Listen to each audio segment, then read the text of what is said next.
अस्सलामुअलैकुम। शुरू अल्लाह ताला के नाम से जो बड़ा मेहरबान निहायत रहम करने वाला है। आज मैं आप लोगों के लिए 4 आसान और मुख्तलिफ ब्रेकफास्ट की रेसिपी लेकर आई हूँ जो कि बेहद मज़ेदार बनकर तैयार होती है। तो अगर आप भी आसान और ऑथेंटिक से रेसिपी सीखना चाहते हैं तो इस वीडियो को बिना स्किप किए लास्ट तक ज़रूर देखिएगा। सबसे पहले हम बनाएंगे आसान और मज़ेदार पंजाबी स्टाइल मूली का पराठा।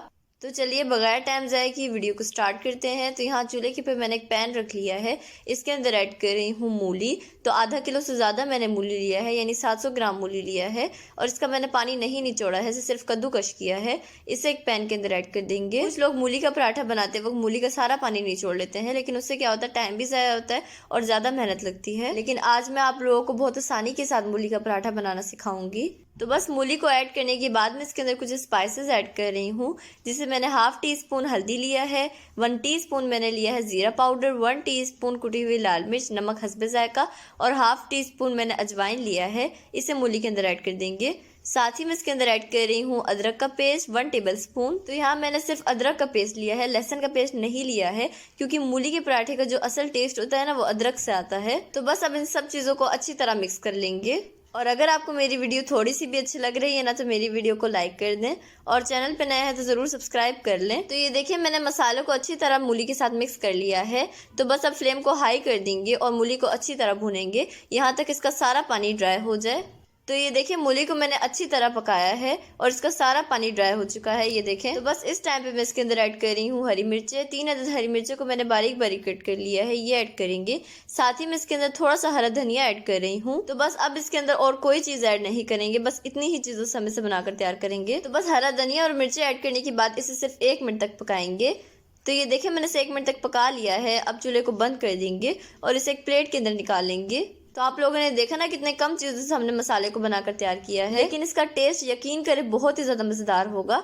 तो बस इसे काउंटर पे इसी तरह ठंडा होने के लिए रख देंगे। और यहाँ काउंटर पे मैं थोड़ा सा आटा डस्ट कर रही हूँ और यहाँ मैंने गूंदा हुआ आटा लिया है, जो घर का नॉर्मल आटा होता है ना, गूंदा हुआ वो ही लिया है। तो बस डो के ऊपर अच्छी तरह खुश्क आटे को लगा लेंगे और इसके बाद इसे बेल लेंगे। बस इसे नॉर्मल सा बेलेंगे, ना ही ज्यादा पतला बेलेंगे और ना ही ज्यादा मोटा बेलेंगे। तो यहाँ पेड़े मैंने थोड़े छोटे बनाए हैं, क्योंकि 2 पेड़ों से 1 पराठा बनेगा। तो ये देखिए मैंने दोनों पेड़ों को बेल लिया है। अब इसके ऊपर हम अमेज़ी को ऐड कर देंगे, जो हमने मूली का तैयार किया था। तो बस ये आपकी मर्जी है, अगर आपको पराठे के अंदर अमेज़ा ज्यादा पसंद है तो आप ज्यादा ऐड कर लें, लेकिन अगर आपको कम पसंद है तो आप अपनी मर्जी से कम भी ऐड कर सकते हैं। तो बस अमेज़ा रखने के बाद इसे पूरी रोटी पे फैला लेंगे।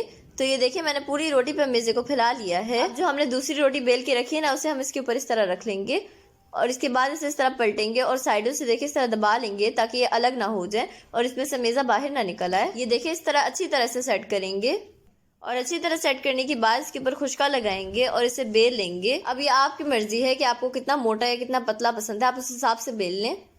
तो ये देखिए मैंने इसे बेल लिया है और यहाँ चूल्हे के ऊपर मैंने एक पैन रख लिया है, आप चाहे तो तवा भी रख सकते हैं। इसको मैंने अच्छी तरह गर्म किया है और इसके बाद मैंने इसके ऊपर रोटी ऐड की है। तो बस जैसे ही रोटी एक साइड से पक जाए इसे पलट लेंगे और पलटने के बाद दूसरी साइड से भी पका लेंगे। बस पराठा जैसे आप अपने घर में बनाते हैं ना, उसी तरह का आपने बनाना है। जैसे मेरे घर में बनता है मैं उसी तरह बना रही हूँ। तो बस ये दोनों साइड से अच्छी तरह पक चुका है। अब मैं इसके ऊपर ऐड कर रही हूँ घी।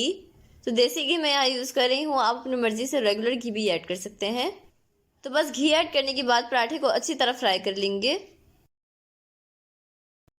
तो ये देखिए पराठे को मैंने अच्छी तरह फ्राई कर लिया है। तो अब ये बनकर तैयार है। अब इसे एक प्लेट के अंदर निकाल लेंगे। तो ये देखिए मैंने इसे एक प्लेट के अंदर निकाल लिया है। इसी तरह हम बाकी पराठे को भी तैयार कर लेंगे। तो ये देखिए मैंने सारे पराठे को तैयार कर लिया है और ये देखिए पराठा कितना परफेक्ट बना है, ये कहीं से भी नहीं फटा है, बिल्कुल परफेक्ट बनकर तैयार हुआ है। और ये देखिए मसाला पूरे पराठे के एंड तक आया है और ये माशाल्लाह बहुत क्रिस्पी बना है और अंदर से ये उतना ही सॉफ्ट बना है, ये देखिए माशाल्लाह। तो चलिए अब मैं आपको तोड़ के भी दिखा देती हूँ। ये देखिए इतना क्रिस्पी है और अंदर से उतना ही सॉफ्ट है और ये देखिए मसाला कितना ज़बरदस्त बना है। तो चलिए मैं आपको टेस्ट करके भी बताती हूँ ये कैसा बना है। माशाल्लाह बहुत ही प्यारी खुशबू आ रही है और उसकी खुशबू पूरे घर में फैल गई है। तो चलिए मैं आपको टेस्ट करके बताती हूँ। बिस्मिल्लाहिर्रहमानिर्रहीम। यकीन करें बहुत ही ज़्यादा मज़ेदार बनकर तैयार हुआ है। आप मेरे कहने पे एक दफ़ा तो इस रेसिपी को ज़रूर ट्राई कीजिएगा और मुझे फीडबैक भी लाजमी दीजिएगा। अब हम बनाएंगे आसान और मज़ेदार होममेड खारे बिस्किट्स और बाकर खानी। तो चलिए बगैर टाइम जाए कि वीडियो को स्टार्ट करते हैं। तो यहाँ मैंने पफ पेस्ट्री के स्लाइसेस ले लिए हैं। तो ये मैं रेडीमेड स्लाइसेस यूज़ कर रही हूँ पफ पेस्ट्री की। इंशाल्लाह बहुत जल्द मैं आपको पफ पेस्ट्री डो घर में बनाना सिखाऊंगी। तो ये मैं डॉन ब्रेड वालों का यूज़ कर रही हूँ और इसमें तकरीबन 10 स्लाइसेस होती हैं, लेकिन इसके अंदर 5 स्लाइसेस हैं क्योंकि कुछ दिन पहले मैंने चिकन पैटीज बनाए थे, वो भी बहुत ही ज्यादा मजेदार बनकर तैयार हुए थे। अगर आपको उसकी रेसिपी चाहिए तो उसका लिंक आपको डिस्क्रिप्शन बॉक्स में मिल जाएगा, साथ में आई बटन में भी उसका लिंक शेयर कर दूंगी। तो कुछ भी बनाने से पहले आप इसे आधा घंटे पहले ही फ्रिज से निकाल के रख लें ताकि स्लाइसेस आराम से अलग अलग हो जाएं। तो इस तरह से मैंने स्लाइसेस को अलग अलग करके रख लिए हैं और यहाँ मैंने एक अदद स्लाइस लिए हैं। तो इसको मैंने पहले दरमियान से कट किया है और इसके बाद इस हाफ स्लाइस के भी मैं पीसेस कर रही हूँ, तकरीबन 3 पीसेस कर रही हूँ। तो साइज आप अपनी मर्जी से छोटा या बड़ा कर सकते हैं। तो ये देखिए मैंने इसे 3 पीसेस में कट कर लिया है। इसी तरह मैं बाकी स्लाइसेस को भी कट कर लूंगी। मैंने स्लाइसेस को कट कर लिया है। अब मैंने दूसरी स्लाइस ली है, इससे हम बाकर खानी बनाएंगे। तो याद रखिएगा ये स्लाइस थोड़ा सॉफ्ट होना चाहिए, तो आप इसे फ्रिज से निकाल के पहले ही रख लें ताकि ये आराम से इस तरह रोल हो जाए। यहाँ सर्दियां है ना, इसलिए ये देखिए इस तरह ये सॉफ्ट नहीं हुई है, इसमें अभी भी क्रैक्स बन रहे हैं। लेकिन क्रैक बनने से कुछ नहीं होगा, आपकी बाकर खानी इंशाल्लाह बिल्कुल परफेक्ट बनेंगे। तो स्लाइस को रोल करने के बाद इसे दरमियान से इस तरह कट कर लेंगे और कट करने के बाद इसे हथेली की मदद से दबाएंगे। ये देखिए इस तरह से मैंने दबा लिया है। तो ये देखिए इसकी कुछ इस तरह की शेप बन जाएगी। तो इससे पहले आप हाथों से थोड़ा सा सेट कर लें और अगर आपको मेरी वीडियो थोड़ी सी भी अच्छी लग रही है ना तो मेरी वीडियो को लाइक कर दें और चैनल पे नए हैं तो जरूर सब्सक्राइब कर लें। तो ये देखिए मैंने इसे हाथों की मदद से सेट कर लिया है। अब इसे बेलन की मदद से थोड़ा सा बेल लेंगे। तो इसे ना ही ज्यादा मोटा बेलेंगे और ना ही ज्यादा पतला बेलेंगे, बस दरमियाना सा बेलेंगे। तो मैं छोटे वाले बाकर खानी बना रही हूँ। अगर आपने बड़े वाले बाकर खानी बनाने हैं ना तो आप एक स्लाइस से एक ही बाकर खानी बना लें, तो वो उसका साइज थोड़ा बड़ा हो जाएगा। तो ये देखिए मैंने इसे बेल लिया है। तो बस इसे हल्का सा हाथों से सेट कर लेंगे ताकि इसकी शेप थोड़ी सी गोल हो जाए। तो ये देखिए मैंने इसे सेट कर लिया है। अब इसे साइड पर रख देंगे। इसी तरह बाकी बाकर खाने को भी बनाकर तैयार कर लेंगे। तो ये देखिए बाकी स्लाइसेस से मैंने खारे बिस्किट और बाकर खानी बनाकर तैयार कर लिए हैं। तो यहाँ पर मैंने एक बेकिंग मोल्ड ले लिया है। इस मोल्ड को ग्रीस करने की जरूरत नहीं है क्योंकि पफ पेस्ट्री के अंदर ऑलरेडी ही बहुत ज्यादा फैट मौजूद होता है। तो बस इस मोल्ड के ऊपर सारे स्लाइसेस को रख लेंगे। तो आधे खारे बिस्किट और बाकर खानी में पतीले में बेक करूंगी और बाकी के जो बचेंगे ना वो मैं ओवन में बेक करूंगी। तो ये देखिए मोल्ड के ऊपर मैंने इसे रख लिया है। तो चलिए अब इसे साइड पे रख देते हैं और यहाँ मैंने ओवन ट्रे ले लिया है, इसके ऊपर बाकी बचे हुए स्लाइसेस को रख लेंगे। तो ये देखिए ट्रे के ऊपर मैंने स्लाइसेस को रख लिए हैं। अब मैं इसके ऊपर लगा रही हूँ अंडा। तो एक अदद अंडे को फेंट के मैं इसके ऊपर ब्रश की मदद से लगा रही हूँ। अगर आप अंडा नहीं लगाना चाहते हैं तो आप इसकी जगह दूध भी लगा सकते हैं। और यहाँ मैंने लिया है चीनी, तो मैं इसके अंदर चीनी ऐड कर रही हूँ क्योंकि बेकरीज में भी बाकर खाने के ऊपर चीनी ऐड किया जाता है। साथ ही मैं इसके ऊपर थोड़ा सा सफेद तिल ऐड कर रही हूँ। आपकी मर्जी है, अगर आप ऐड करना चाहते हैं तो ऐड कर सकते हैं, वरना आप इसे स्किप भी कर सकते हैं। तो ये देखिए मैंने इसे बनाकर तैयार कर लिया है। तो चलिए अब इसे बेक कर लेते हैं। तो ओवन को मैंने 180 डिग्री पर 10 मिनट प्री हीट कर लिया था। अब मैं इसे 180 डिग्री पर ही तकरीबन 15 मिनट के लिए बेक करूंगी। बेसिकली खारे बिस्किट जल्दी बेक हो जाते हैं, 15 मिनट के अंदर ये इजिली बेक हो जाते हैं, लेकिन बाकर खाने को बेक होने में थोड़ा सा ज्यादा टाइम लगता है। तो चलिए अब पतीले वाला भी बना लेते हैं। इसे भी सेम उसी तरह तैयार करेंगे जैसे ओवन वाले को तैयार किया था। इसके ऊपर भी अंडा, चीनी और सफेद तिल लगाएंगे। तो ये देखिए मैंने इसे तैयार कर लिया है। तो चलिए अब इसे बेक कर लेते हैं। तो पतीले को मैंने 10 मिनट पहले ही प्री हीट कर लिया था स्टैंड रख के। तो चलिए अब इसके अंदर मोल्ड को रख लेते हैं और मोल्ड को रखने के बाद पतीले को कवर कर देंगे और इसके सुराख के ऊपर ना मैं इस तरह से कपड़ा लगा रही हूँ ताकि इसमें से स्टीम बाहर ना निकले। तो बस इसे मीडियम टू लो फ्लेम पे तकरीबन 25 से 30 मिनट तक पकाएंगे। तो खारे बिस्किट तो इजीली 25 मिनट के अंदर बन जाते हैं, लेकिन बाकर खाने को थोड़ा सा ज्यादा टाइम लगेगा। तो बस आपने 20 मिनट से पहले ढक्कन को नहीं हटाना है, वरना अगर इसमें से स्टीम बाहर निकल जाएगी ना तो इसमें कलर अच्छा नहीं आएगा। तो यहाँ इसे पकते हुए तकरीबन आधा घंटा हो चुका है। तो ये देखे माशाल्लाह ये कितना जबरदस्त बना है, ये बिल्कुल परफेक्टली बेक हो चुका है। चलिए अब इसे पतीले से बाहर निकाल लेते हैं। ये देखिए बिल्कुल परफेक्ट बेक हुआ है और कलर भी कितना जबरदस्त आया है। ये देखिए माशाल्लाह ये कितना जबरदस्त बना है। ये देखिए इसकी आपको लेयर्स नजर आ रही होंगी कितनी जबरदस्त बनी है। तो ये देखिए जो ओवन में बेक होने के लिए रखे थे ना वो भी बेक हो चुके हैं।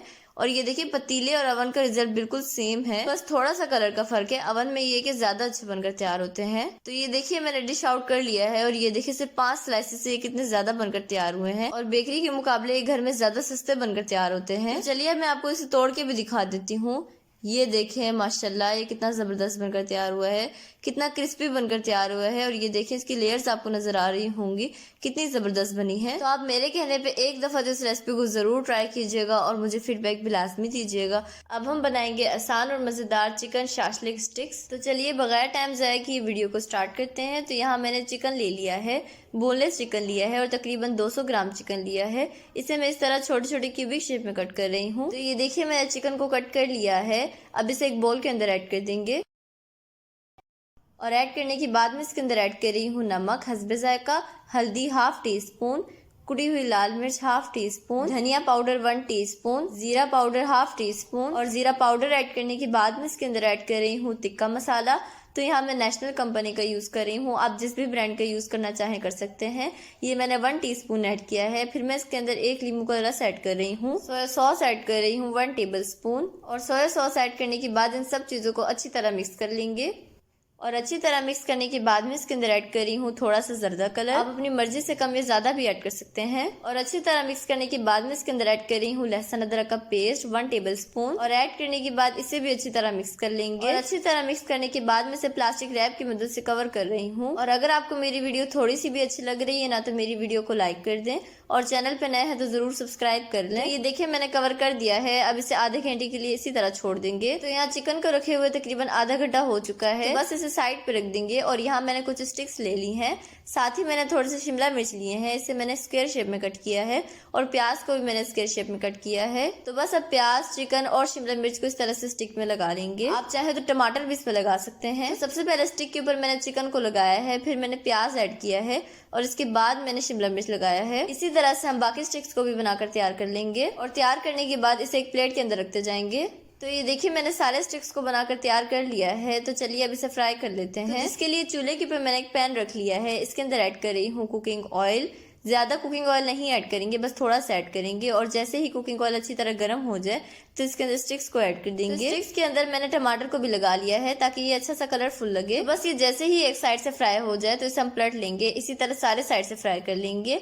तो ये फ्राई हो चुके हैं। तो चलिए अब इसे डिश आउट कर लेते हैं। तो ये देखिए माशाल्लाह ये कितना जबरदस्त बना है। जितना ये देखने में मजेदार लग रहा है उससे कई गुना ज्यादा ये खाने में मजेदार होगा इंशाल्लाह ताला। तो आप इस रेसिपी को जरूर ट्राई कीजिएगा और मुझे फीडबैक भी लाजमी दीजिएगा। अब हम बनाएंगे बहुत ही आसान एग सैंडविच। तो चलिए आइए वीडियो को स्टार्ट करते हैं। सबसे पहले एक बाउल के अंदर ऐड करूंगी 2 अदद अंडे।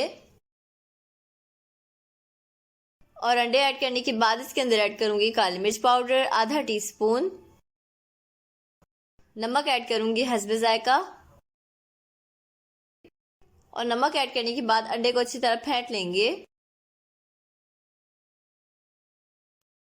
तो ये देखिए मैंने अंडे को अच्छी तरह फेंट लिया है। तो चलिए अब इसे फ्राई कर लेते हैं। तो यहाँ चूल्हे के ऊपर मैंने एक फ्राई पैन रख लिया है, इसके अंदर ऐड कर रही हूँ कुकिंग ऑयल। और ऑयल ऐड करने के बाद पूरे पैन को ऑयल से अच्छी तरह ग्रीस कर लेंगे। तो ये देखिए पैन को मैंने ऑयल से ग्रीस कर लिया है। अब इसके अंदर अंडे को ऐड कर देंगे, बिस्मिल्लाहिर्रहमानिर्रहीम। और ऐड करने के बाद इसे इतना पकाएंगे कि ये एक साइड से अच्छी तरह फ्राई हो जाए। तो ये देखिए अंडा एक साइड से अच्छी तरह फ्राई हो चुका है। अब इसे पलट लेंगे। इसी तरह अंडे को दूसरे साइड से भी फ्राई कर लेंगे। और अगर आप मेरे चैनल पर नए हैं तो मेरे चैनल को सब्सक्राइब कर दें, वीडियो अच्छी लगे तो लाइक कर दें और दोस्तों के साथ शेयर करना ना भूलें। तो ये देखिए अंडा दोनों साइड से अच्छी तरह फ्राई हो चुका है। तो बस अब इसे चूल्हे से उतार लेंगे। और चूल्हे से उतारने के बाद इसे एक प्लेट के अंदर निकाल लेंगे। तो ये देखिए अंडे को मैंने प्लेट के अंदर निकाल लिया है। अब इसे साइड पे रख लेंगे। और अब उसी पैन के अंदर हम ब्रेड को फ्राई कर लेंगे। तो 6 अदद मैंने ब्रेड के स्लाइसेस लिए हैं, इसे हम फ्राई कर लेंगे पैन के अंदर। ब्रेड को इतना फ्राई करेंगे कि इसका कलर गोल्डन ब्राउन हो जाए। और अगर आपको मेरी वीडियो थोड़ी सी भी अच्छी लग रही है ना, तो मेरी वीडियो को लाइक कर दें और चैनल पर नए हैं तो ज़रूर सब्सक्राइब कर लें। तो ये देखिए ब्रेड एक साइड से फ्राई हो चुके हैं। तो बस अब इसे दूसरी साइड से भी अच्छी तरह फ्राई कर लेंगे। तो ये देखिए ब्रेड दोनों साइड से अच्छी तरह फ्राई हो चुके हैं। तो बस अब इसे निकाल लेंगे। ब्रेड को मैं एक बाउल के अंदर निकाल रही हूँ। और इसी तरह बाकी के ब्रेड को भी फ्राई कर लेंगे। तो ये देखिए मैंने सारे ब्रेड फ्राई कर लिए हैं। तो चलिए अब इसकी सैंडविच बना लेते हैं। तो सबसे पहले हम अंडे को 3 हिस्सों में डिवाइड कर लेंगे। पहले मैं इसको इस तरह फोल्ड कर रही हूँ और उसके बाद मैं इसको 3 पीसेस में कट कर लूंगी। आप एक दफ़ा तो इस रेसिपी को ज़रूर ट्राई कीजिएगा। यकीन करें आपको ये रेसिपी बहुत पसंद आएगी, क्योंकि ये बिल्कुल यूनिक स्टाइल सैंडविच की रेसिपी है। इससे पहले आपको ये रेसिपी पहले किसी ने नहीं दी होगी। तो चलिए आइए सैंडविच को बनाना स्टार्ट करते हैं। तो सबसे पहले मैं ब्रेड के ऊपर लगाऊंगी टोमेटो केचप। केचप आप अपनी मर्जी से कम या ज़्यादा लगा सकते हैं। अगर आपको केचप नहीं पसंद है तो आप इसे स्किप भी कर सकते हैं। और ऐड करने के बाद इसे पूरे ब्रेड पे अच्छी तरह स्प्रेड कर लेंगे। तो केचप मैंने थोड़ा ज़्यादा ऐड किया था, इसीलिए जो केचप बचा है ना इसे ब्रेड के ऊपर वाले साइड पे लगा लेंगे। और लगाने के बाद अंडे का एक पीस उठाएंगे और इसको ब्रेड के ऊपर इस तरह से रखेंगे। अब दरमियान से मैंने इसको तोड़ लिया है, इसे हम दूसरी साइड पे रख देंगे इस तरह से। और अंडे को रखने के बाद मैं इसके ऊपर ऐड कर रही हूँ मेयोनीज। या अपनी मर्जी से कम या ज़्यादा ऐड कर सकते हैं। और ऐड करने के बाद इसे भी अच्छी तरह स्प्रेड कर लेंगे। और अच्छी तरह स्प्रेड करने के बाद में इसके ऊपर रख रही हूँ खीरा। तो इसे मैंने बारीक बारीक कट कर लिया है। और खीरा रखने के बाद में इसके ऊपर ऐड कर रही हूँ प्याज। तो इसे भी मैंने बारीक बारीक कट कर लिया है। ये ऑप्शनल है, अगर आप ऐड करना चाहते हैं तो ऐड कर सकते हैं, वरना आप इसे स्किप भी कर सकते हैं। फिर मैं इसके ऊपर ऐड कर रही हूँ टमाटर। इसे मैंने बारीक बारीक स्लाइसेस में कट कर लिया है। और टमाटर ऐड करने के बाद इसके ऊपर ब्रेड के दूसरा पीस रख देंगे जिसके ऊपर हमने केचप लगाया था। और अब इसे कट कर लेंगे, सेंटर से इस तरह कट करेंगे सैंडविच शेप में।